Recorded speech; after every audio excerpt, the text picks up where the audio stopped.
Selam herkese yurttaşlar. Patlis'te hafta seni tartışanız. Yani nöbette yine kara bayramımız evvelki kaptığa ülgülük kamamıcaz da için. Çistin kara suitine. Ben pony 4 etmişten gelmeyiler maşınımızdan.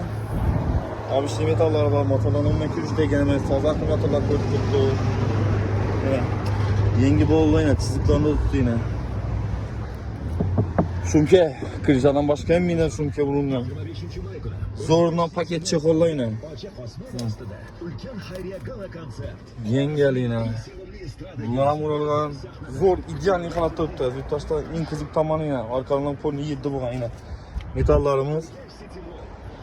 Hala 7 adamlık gitarlar yine. 2 tane 30'luk tiyine koyulgan, içine bir tiyine koyulgan. Pony keramika bulgan, 4 balon, çekol, polik, şumke yine. Matiyi bot tuttu. Rasa yetişedek bakada kılıp veremiz onu yazıyor. Taşlar ülgülük kanlayına kuda karasa. 120 milyon som kılıp veremiz.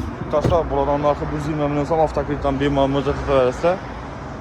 Kapotunda kraskesi var, içine bitmeyen bir mal gösterip ala verirse.